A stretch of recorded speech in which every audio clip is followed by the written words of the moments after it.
The CEO followed her into the snow. Part 1 ***.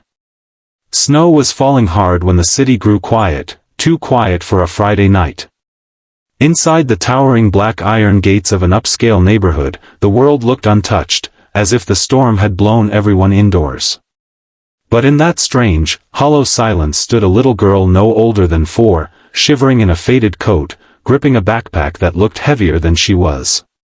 And at her feet, half buried in the snow, was a stuffed bunny with one missing ear. She didn't pick it up.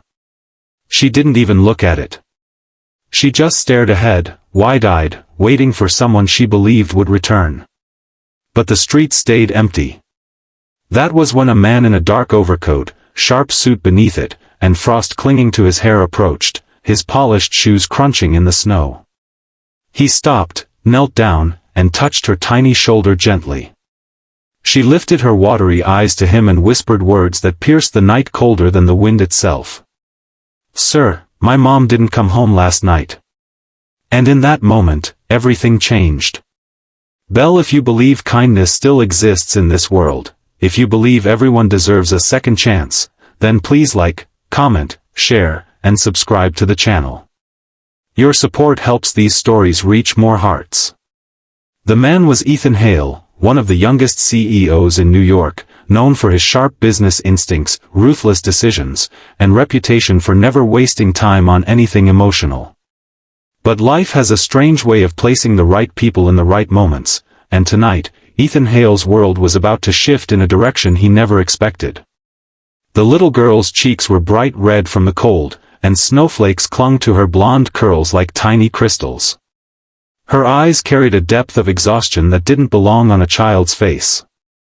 Ethan had seen people in desperate situations before, negotiations, deals, broken families, but this felt different.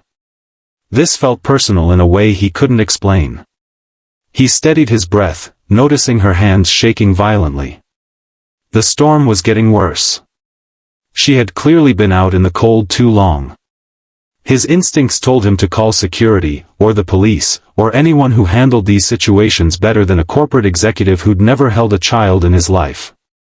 But something in her look, fear mixed with hope, told him he had to act differently tonight. Even though she tried to stand tall, her small knees wobbled. She clutched the strap of the backpack as if it carried the last pieces of her world. Ethan gently placed his gloved hand on her shoulder, offering what warmth he could, but the girl's lips trembled again, this time not from the cold but from the weight of her next words. She said her name was Lily. And she had been waiting outside since morning. Ethan's heart clenched. Morning? In this cold? He asked her where she lived, expecting her to point to one of the nearby buildings. But instead, she raised her tiny arm and pointed down the long, dim street where the lamps glowed in a faint, ghostly haze through the falling snow. The direction wasn't toward luxury homes or secured apartments. It was toward the older part of the neighborhood, the side people rarely walked through at night. Ethan exhaled slowly, realizing the seriousness of the situation. He should have called someone for help. He should have handed her off to trained people.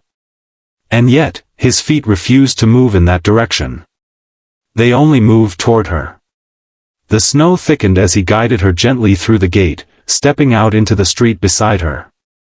Her boots were soaked and leaving uneven prints in the snow. Every step she took seemed heavier than the last, as if exhaustion fought her with every breath. Ethan asked why she didn't go home. She answered simply, her mother had told her to wait by that gate. She had said she'd be back soon. But soon never came. Lily said she waited because Mommy always keeps her promises. And Ethan felt something twist inside him, an emotion he rarely encountered. Guilt? Sympathy? A memory he couldn't quite reach? Whatever it was, it made him keep walking next to her even as the storm grew more unforgiving. The city lights blurred through the snowfall as they crossed block after block. The cold bit deeper with every passing minute, and yet Lily didn't complain. She just kept moving, her tiny breaths forming white clouds, her small hand occasionally brushing against Ethan's coat as if to make sure he was still there. The deeper they walked into the neighborhood, the more the scenery changed. The snow was thicker here, untouched. Cars sat frozen by the sidewalk. Street lamps flickered weakly. A few windows glowed faint amber from old apartment buildings. It was clear that this side of town had seen better days.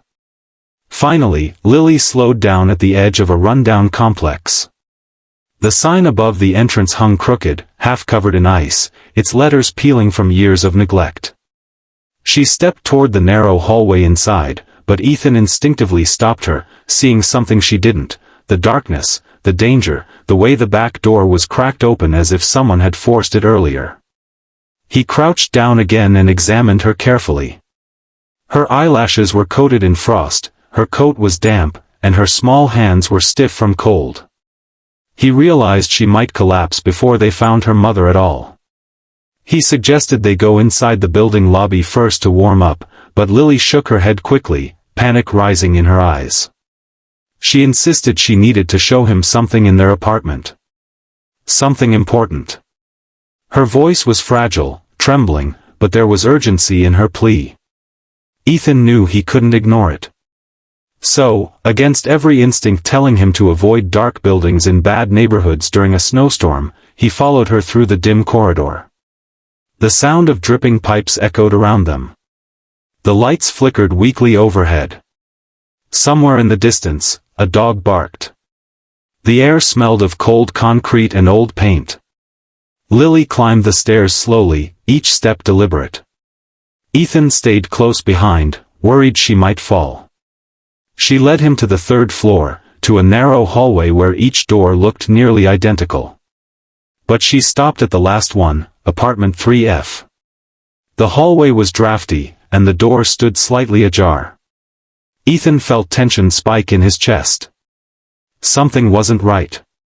Lily reached for the doorknob with a small, shaky hand. The moment she pushed the door open, a freezing gust of air rushed past them. The apartment inside was dark, too dark. The curtains weren't drawn, yet no light seemed to exist within. Only faint outlines of furniture appeared through the gloom. Ethan flicked the light switch. The overhead bulb flickered, then settled into a dull yellow glow. The apartment looked abandoned. A cup sat on the counter, half empty. A blanket was tossed aside. A coat was missing from the rack. And near the door, a torn piece of paper lay half buried under the mat. Lily didn't see it. She instead walked to a small corner of the room where a child-sized mattress lay on the floor. She knelt beside it, reaching underneath. She pulled out a folded paper, a drawing. It showed a woman holding a child's hand, both standing under a big sun. Beside them was a tall building that Lily scribbled in with yellow and black crayons. "I made this for Mommy," she whispered. She said when she got a new job, we'd live in a nice place like the picture, somewhere warm. She said we were finally safe. Ethan stared at the drawing, his throat tightening. Safe? From what? He noticed then that Lily's backpack wasn't packed with toys or snacks, it was filled with clothes. Small clothes.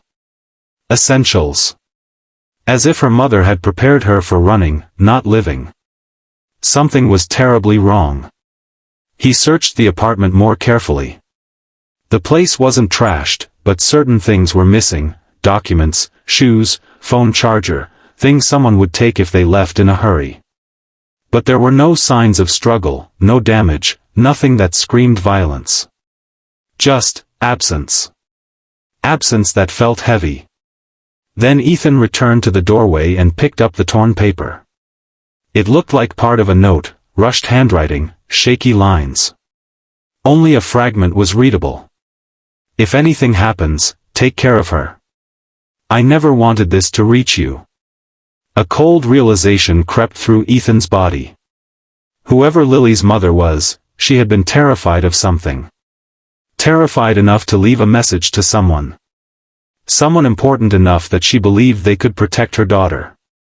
Ethan folded the piece of paper carefully and tucked it into his coat. Lily stood near him, clutching her drawing, her small nose